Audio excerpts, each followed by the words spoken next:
Pakistan 8303 sedang mendekati Bandara Internasional Jinnah untuk upaya pendaratan kedua. Pesawat telah rusak parah dan kehilangan kedua mesinnya. Bagian pesawat terlihat rusak. Minyak tumpah dan low oil pressure warning berbunyi di kokpit. Roda pendaratan pada saat itu belum turun. Panel first officer tidak berfungsi dan mereka hanya berjarak 2000 kaki dari tanah. Mereka masih memiliki 2 belokan ke kiri yang harus dilakukan sebelum dapat mencapai landasan pacu dengan aman. Tetapi pesawat itu kehilangan ketinggiannya detik demi detik. Dan ketika landasan pacu semakin dekat, peringatan stall terdengar. Bagaimana pesawat ini bisa berada dalam situasi yang begitu menegangkan? Dan apakah 99 jiwa di dalam pesawat itu akan pulang dengan selamat? Ini adalah kisah yang akan mengubah penerbangan Pakistan selamanya. Pakistan Airlines 8303. Kita take off ke kronologi. Pada bulan Mei tahun 2020, dunia sedang dilanda pandemi COVID-19. Dan begitu pula dengan Pakistan yang berada di bawah lockdown ketat pada saat itu. Namun pada tanggal 22 Mei 2020, di Bandara Internasional Lahore, penerbangan 8303 sedang bersiap untuk berangkat. Ini adalah salah satu dari sedikit penerbangan di langit yang merupakan layanan penumpang harian antara Lahore dan Karachi. Kapten Sajjad Gul dan First Officer Usman Azam berada di kokpit penerbangan tersebut bersama dengan 6 kru kabin dan 91 penumpang. Lahore ATC mengizinkan pesawat untuk berangkat. Pesawat pushback dan lepas landas dari Bandara Internasional Lahore pada pukul 13.05 siang waktu setempat. Kaptennya adalah Sajjad Gul yang berusia 58 tahun. Ia bergabung dengan Pakistan International Airlines pada tahun 1996 dan ia dipromosikan menjadi kapten pada tahun 2015. Tetapi ia memiliki karir yang kontroversial. Ketika ia pertama kali melamar untuk bergabung dengan maskapai itu di tahun 1996, ia gagal di evaluasi psikiatri wajibnya yang harus dijalani oleh semua pilot. Dia digambarkan sebagai orang yang dominan, sombong, dan memiliki toleransi stres yang buruk. Biasanya, laporan semacam itu akan mendiskualifikasi pilot dari keinginannya bergabung dengan sebuah maskapai penerbangan. Tetapi Kapten Gul pada saat itu bersikeras dan ia bertekad untuk bergabung dengan Pakistan International Airlines. Ia pergi dan mencari pendapat kedua dari 5 psikiater lainnya, 3 dari Inggris dan 2 dari Pakistan. Dan mereka semua menyatakan bahwa Kapten Gul layak menjadi seorang pilot. Dan dia diizinkan untuk memulai pelatihan dengan maskapai penerbangannya. Duduk di sebelah kanan sang kapten adalah seorang first officer bernama Usman Azam, usianya 33 tahun. Dan ia memiliki pengalaman yang jauh lebih sedikit dibandingkan sang kapten. Azam telah bergabung dengan maskapai penerbangan pada tahun 2010 dan memiliki sekitar 2.300 jam terbang. Namun sebagian besarnya pada pesawat jenis Airbus A320. First officer ini juga menunjukkan kekurangannya selama ia berkarir. Dan karena itulah maskapai penerbangan menahan promosinya untuk menjadi first officer pada tahun 2016. Tetapi setelah menjalani serangkaian pelatihan koreksi, ia kemudian dipromosikan dan menjadi first officer. Jadi dengan kata lain, secara singkat pesawat ini diterbangkan oleh 2 orang dengan sejarah pelatihan yang perlu dipertanyakan. Dan khususnya dengan kapten yang dianggap sebagai underperformer. Ada juga kesenjangan pengalaman dan usia yang besar di antara kedua pilot ini. Dan hal ini jugalah yang nantinya akan menjadi faktor penyebab dalam kecelakaan penerbangan 8303. Nah, pesawat yang digunakan dalam penerbangan itu adalah sebuah Airbus A320 yang telah berusia 16 tahun dengan registrasi APBLD. Pesawat ini diproduksi dan dikirim ke maskapai Pakistan International Airlines pada tahun 2004 dan karena pandemi, pesawat ini di-grounded selama 2 bulan dan baru memulai terbang kembali seminggu sebelum penerbangan ini. Nah, pemeriksaan pemeliharaan rutin masih dilakukan oleh pihak maskapai dan pesawat itu dinyatakan dalam kondisi baik. First Officer bertugas sebagai pilot penerbang di penerbangan 8303 dan Kapten akan menjadi pilot monitoring. Nah, yang perlu kalian tahu, penerbangan saat itu adalah penerbangan di bulan Ramadan dan kedua pilot adalah Muslim. Mereka sedang berpuasa. Nah, meskipun peraturan Pakistan International Airlines atau PIA melarang pilot berpuasa ketika terbang karena kekhawatiran kadar gula yang berkurang dapat mempengaruhi keterampilan pengambilan keputusan pilot. Namun karena ini adalah penerbangan domestik di dalam wilayah Pakistan, maka aturan internasional tidak diterapkan dan para pilot bebas terbang meskipun mereka sedang berpuasa. Pakistan Airlines 8303 melanjutkan pendakiannya setelah lepas landas dan berada pada ketinggian 34.000 kaki. Kala itu langit cerah, cuacanya tenang. Mereka berjarak sekitar 150 nautical miles dari bandara. ATC kemudian memberikan instruksi pada saat itu untuk mendekati bandara melalui rute yang disebutkan, yaitu rute Nawab Shah 2A, lalu menuju ke waypoint Makli. Tetapi masalah pertama penerbangan itu sebenarnya baru saja dimulai. Pilot pesawat melewati approach briefing wajib mereka. Lalu first officer saat itu mengaktifkan approach ke Nawab Shah 2A ke komputer penerbangan. Karena awak pesawat sibuk berbicara tentang hal-hal yang tidak terkait dengan penerbangan di siang itu, Captain tidak meng-cross-check perubahan yang dilakukan oleh first officer. Dan ini adalah penyimpangan besar dari prosedur operasi standar. First officer saat itu menghubungi ATC untuk meminta izin turun. Karena tidak banyak penerbangan di udara, maka ATC pada saat itu memutuskan untuk memberi kedua pilot Pakistan Airlines ini jalan pintas. Nah, ATC mengizinkan pilot untuk terbang langsung ke Makli, sehingga rute baru itu tidak menyebutkan lagi bahwa pesawat harus terbang menuju ke Nawab Shah 2A. Penerbangan 8303 juga telah diizinkan untuk turun ke ketinggian 10.000 kaki. First officer saat itu merubah ketinggian dengan menggunakan autopilot. Tapi sekali lagi, tidak ada cross-check perubahan yang dilakukan oleh Captain. Cross-check ini harus dilakukan agar jika salah satu pilot melakukan kesalahan, pilot lainnya dapat mengidentifikasinya dan memperbaikinya sebelum menjadi masalah yang signifikan. Tapi kru di dalam penerbangan itu tidak peduli untuk melakukannya. Para pilot mengatur autopilot untuk mengikuti pengaturan penurunan. Namun tidak ada cross-check yang dilakukan oleh Captain. Ternyata pesawat itu hanya turun pada kecepatan 1.000 kaki per menit. Turun yang lebih lambat daripada yang seharusnya. Sepertinya saat itu komputer pesawat berpikir ada jalan yang panjang menuju ke bandara karena mereka masih disetting seperti settingan awal. Tapi karena pesawat itu sudah berjarak kurang dari 150 nautical miles, seharusnya penurunannya lebih dari 1.000 kaki per menit. ATC pada saat itu sedang menyediakan rute langsung.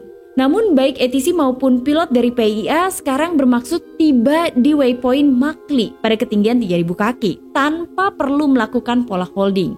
Nah, first officer saat itu mengklik tombol direct pada FMC atau komputer pesawat dan menginstruksikan penerbangan untuk terbang langsung ke Makli. Tetapi sayangnya ia belum mengkonfirmasi komputer pesawat bahwa pola holding tidak akan dilakukan di dalam penerbangan itu. Sehingga pesawat sepertinya berpikir bahwa ada sekitar 30 nautical miles lagi untuk terbang daripada yang dimaksudkan oleh pilot. Setelah beberapa saat kemudian pesawat saat itu mencapai titik di mana sepertinya sistem berpikir perlu memulai penurunan. Mesin-mesin dikembalikan ke posisi idle dan pesawat mulai turun pada kecepatan 2.400 kaki per menit. Karachi ATC lebih lanjut mengizinkan 8303 hingga berada di ketinggian 5.000 kaki. Sekali lagi first officer secara diam-diam mengubah target ketinggian menjadi 5.000 kaki di autopilot pesawat. Tidak ada cross-check lagi atau verifikasi yang dilakukan oleh Captain. Bahkan tidak ada konfirmasi verbal yang dilakukan oleh kedua pilot tersebut.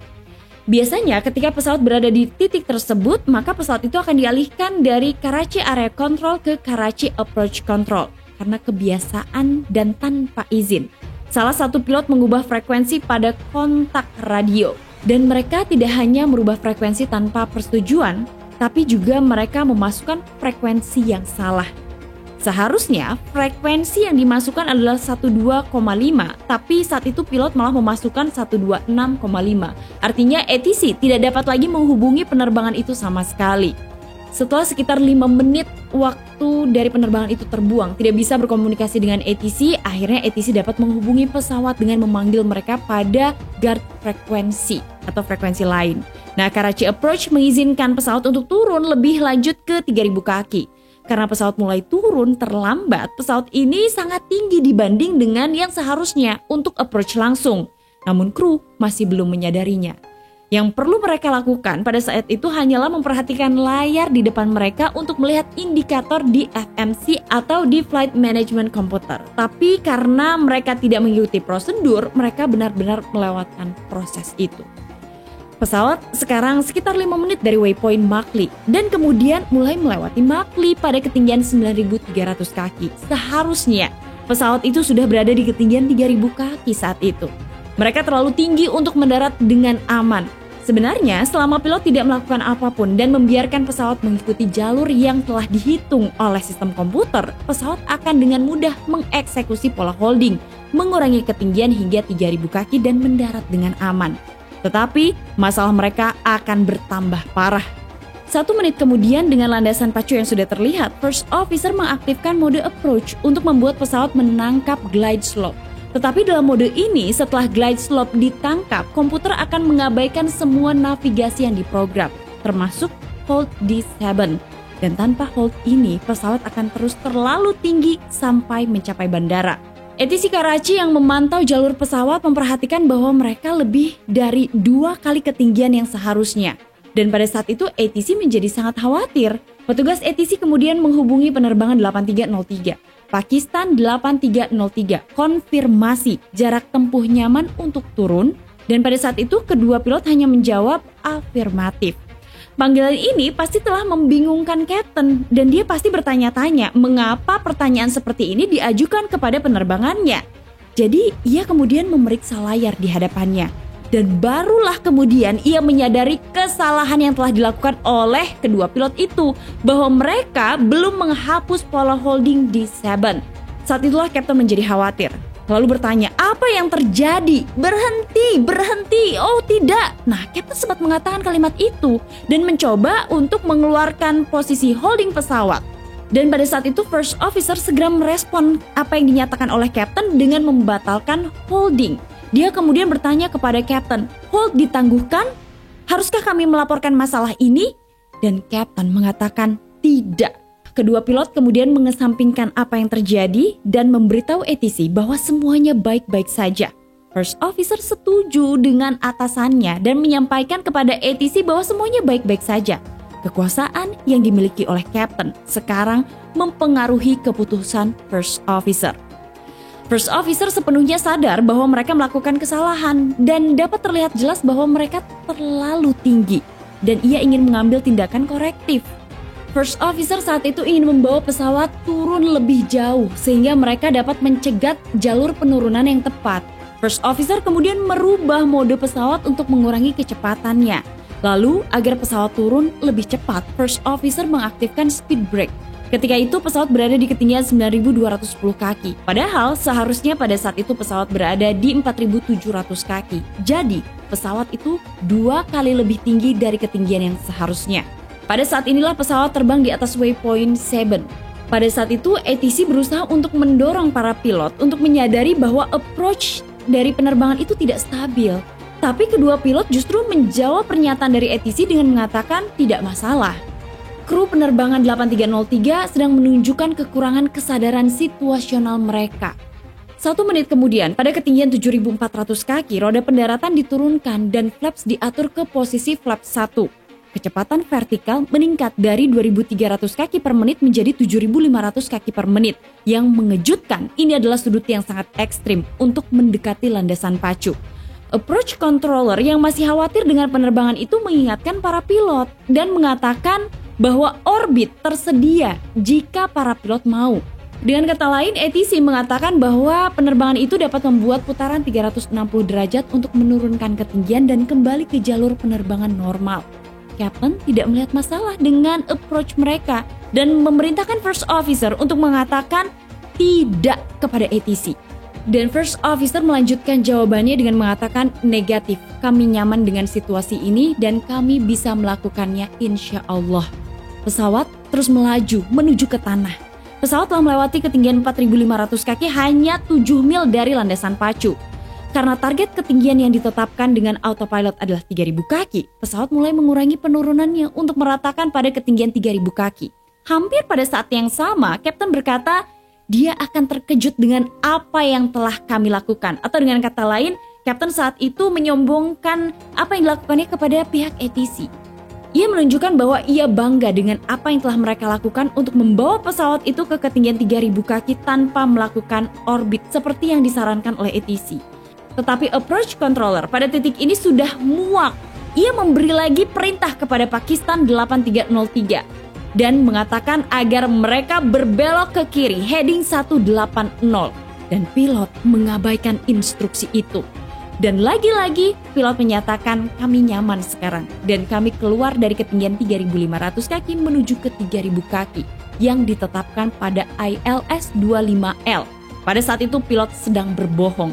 Pesawat terus melanjutkan sudut yang sangat tinggi. Komputer pesawat saat itu memerintahkan pesawat untuk turun lebih jauh agar berada pada ketinggian glide slope yang telah ditentukan. Namun karena sudut yang curam dan kecepatan tinggi, beberapa peringatan mulai berbunyi di kokpit. Dan saat itu bergema peringatan overspeed, don't sink. 30 menit kemudian pitch pesawat meningkat. Dan pitch pesawat saat itu berada di 13,7 derajat. Pada titik ini, autopilot terlepas karena tidak diprogram untuk terbang pada sudut yang begitu curam. Suara pemutusan autopilot terdengar dan first officer mengambil kendali manual. Tetapi sekali lagi, tidak ada komunikasi antara kedua pilot. Lalu tiba-tiba peringatan GPWS pull up mulai terdengar. Pada saat peringatan itu muncul, para pilot dilatih untuk segera mengeksekusi. Dan pada saat itu first officer menarik kembali side stick mengurangi laju penurunan. Dalam upaya untuk menstabilkan approach dan mungkin melakukan orbit, first officer menarik kembali roda pendaratan dan speed brakes. Tetapi saat itu tidak ada komunikasi verbal yang dilakukan antara pilot dan kapten tidak menyadari bahwa roda pendaratannya telah ditarik. First officer bertanya kepada kapten apakah mereka harus melakukan putaran orbit 360 derajat. Kapten lagi-lagi mengabaikannya sambil berteriak, tidak, biarkan. Kapten kemudian segera mengambil alih kendali dengan menekan tombol prioritas side stick dan terus menerbangkan pesawat menuju landasan pacu. Tepat pada saat yang sama, ATC mengizinkan pesawat untuk mendarat di runway 25L. Kapten yang secara mental siap untuk mendarat, memindahkan flaps ke posisi flaps 2. Ini adalah titik di mana pesawat harus benar-benar distabilkan untuk melakukan pendaratan. Tapi di pesawat ini, kecepatan udara, kecepatan vertikal, pitch, dan glide slope semuanya di luar jangkauan. Pesawat benar-benar tidak stabil dan harus go around. Dan tebak apa yang mereka lakukan? Pesawat sekarang berada pada ketinggian 750 kaki, hanya 1,5 mil dari ambang landasan pacu. Pesawat mencoba untuk memperingatkan kru bahwa roda pendaratan tidak turun. Pesan ICAM merah yang menyatakan roda pendaratan tidak turun. Dan beberapa pesan juga muncul di ICAM. Intinya roda pendaratan tidak turun. Nah, saat pesawat terus turun, lebih banyak lagi peringatan to low terrain, sink rate, dan pull up yang terus terdengar. Roda pendaratan sampai saat itu masih belum turun. Namun karena roda pendaratan pada saat itu belum turun, river thrust tidak pernah bekerja seperti yang seharusnya. Dan saat pesawat melayang di atas landasan pacu, kedua mesin pesawat menabrak tanah. Seluruh pesawat mulai bergetar saat itu. Mesin-mesin mulai mengikis sepanjang landasan pacu. Gesekan mesin dengan tanah menyebabkan percikan dan api mulai terlihat berkobar. Percikan apinya sangat terang sehingga terlihat dari gedung terminal bandara. Kapten mencoba untuk memperlambat pesawat dengan menerapkan input rem maksimum. Tapi karena roda-rodanya tidak menyentuh tanah, rem tidak bisa berfungsi seperti yang seharusnya. Pesawat terus memantul di landasan pacu hingga 4 kali, mengikis dan menciptakan percikan setiap kali pesawat itu memantul. Kapten terus mendorong side stick ke bawah. First officer yang jelas menyadari masalah besar pada penerbangan itu ragu-ragu untuk menarik kembali sticknya. Namun pada saat itu ada 2 input yang dimasukkan ke dalam pesawat. Nah, 2 input berbeda diberikan, pesawat mengambil rata-rata dari kedua input yang telah masuk. Dan pada saat itu pesawat terus jatuh lagi ke tanah. Hal ini menyebabkan pesawat condong ke kanan sehingga mesin nomor 2 menyentuh tanah untuk jangka waktu yang lama. Mesin kedua ini terkikis di tanah dan menyebabkan mengalami kerusakan yang signifikan. Ledakan terjadi pada mesin nomor 2 dan lampu peringatan kebakaran menyala di kokpit. Mesin nomor 2 telah gagal. Semua sistem kelistrikan dialihkan dari mesin 2 ke mesin 1. First officer berteriak, "Take off, sir! Take off!" Dan pada saat itu 2 menit kemudian, Captain mendorong thrust ke mode toga. Dan karena pesawat sudah berada di kecepatan 160 knots, pesawat segera mengudara lagi. Mesin nomor 1 bekerja lebih keras karena mesin nomor 2 sudah tidak bisa diandalkan. First officer memberitahu ATC bahwa mereka akan go around, namun ATC melihat pesawat itu mendarat dan layanan kedaruratan telah dimulai untuk menuju ke landasan pacu tempat pesawat akan mendarat. Pada saat pesawat itu mulai terbang dan pilot menarik flaps, mesin nomor 2 mulai pulih. Namun karena gesekan mesin di landasan pacu, terbentuklah lubang besar dan oli mesin rembes keluar. Saat pesawat melintasi ketinggian 1.200 kaki, peringatan low oil pressure warning menyala, disusul dengan peringatan master caution, memberikan tekanan besar kepada 2 pilot itu. Mereka kemudian melanjutkan perjalanan hingga 3.000 kaki. ATC menginstruksikan mereka untuk berbelok ke kiri 110 derajat dan turun pada 3.000 kaki. Dalam upaya pesawat go around, kedua mesin di pesawat itu tidak stabil. Pesawat terus terbang melawan arah angin, kehilangan ketinggian dan kecepatan. Sekarang, pesawat berada di ketinggian 1.900 kaki. Saat itu, Captain yang jelas-jelas mengalami disorientasi bertanya kepada First Officer-nya, di mana letak runway? Dan First Officer menunjuk landasan pacu ada di sebelah jendela kiri Captain. ATC melihat pesawat kehilangan ketinggian dan memanggil beberapa kali, "Pakistan 8303, Anda sedang turun ketinggian 2.000 kaki." Namun pada saat itu kedua pilot meminta izin untuk tetap berada pada ketinggian 2.000 kaki. First Officer kemudian mengingatkan Captain untuk mempertahankan kecepatan minimum 140 knots karena ram air turbine akan berhenti bekerja pada kecepatan di bawah itu. Jika mereka kehilangan ram turbine, mereka akan kehilangan semua sistem listrik.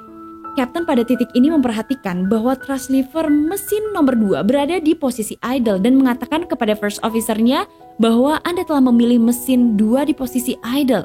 Sementara mesin nomor 1 tidak berfungsi. First Officer menjawab iya.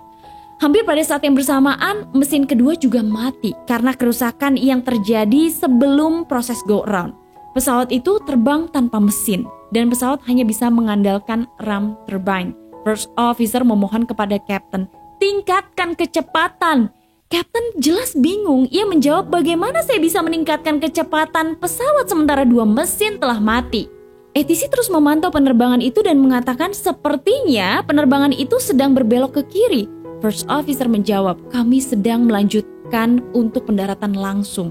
Kami telah kehilangan 2 mesin." Karena situasi penerbangan itu semakin lama semakin kacau dan First Officer terus menyadari detik demi detik kegagalan dari penerbangan itu, First Officer berteriak, "Mayday, Mayday, Mayday!" saat pesawat itu turun ke ketinggian 700 kaki. Segera setelah itu peringatan stall berbunyi di kokpit. Pesawat saat itu berbelok ke kiri menuju ke landasan pacu. Controller menginformasikan kepada pilot bahwa semua landasan pacu tersedia untuk pendaratan 8303.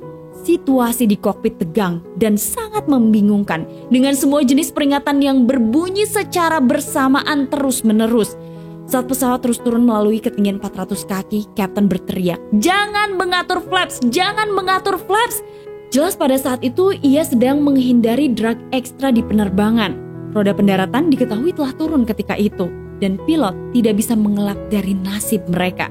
Lalu pada pukul 14:40:18 pesawat itu mulai menabrak daerah pemukiman padat penduduk bernama Modal Colony sekitar 1.300 meter dari landasan pacu 25L.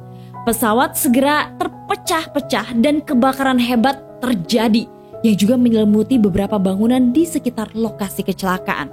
Hanya 2 penumpang saja yang selamat dari penerbangan 8303 dan diketahui ada 1 orang di darat yang ikut menjadi korban jiwa.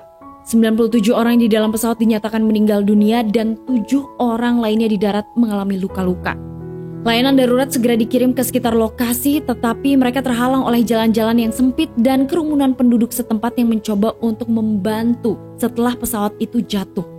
Laporan akhir menemukan penyebab kecelakaan tersebut adalah ketidakpatuhan terhadap peraturan dan ketentuan kru. Tim investigasi juga menemukan bahwa para pilot yang berpuasa dapat menjadi kontributor sekunder karena mereka mungkin memiliki kesadaran spasial yang berkurang. Aturan penerbangan saat berpuasa sejak itu telah diperbaiki oleh Pakistan International Airlines. Dan selama proses penyelidikan ditemukan 40% dari semua pilot yang terbang di Pakistan International Airlines terbang dengan lisensi terbang palsu yang mengejutkan. Pengungkapan ini menyebabkan Pakistan International Airlines masuk dalam daftar hitam oleh Uni Emirates dan juga Amerika Serikat. Nah, Delvers, itulah informasi dari channel Tamara Delv yang membahas mengenai PIA atau Pakistan International Airlines yang mengalami kecelakaan di siang hari yang cerah. Dan seharusnya kecelakaan ini tidak pernah terjadi jika para pilotnya mengikuti operasional penerbangan yang seharusnya. Sampai ketemu lagi. Assalamualaikum warahmatullahi wabarakatuh.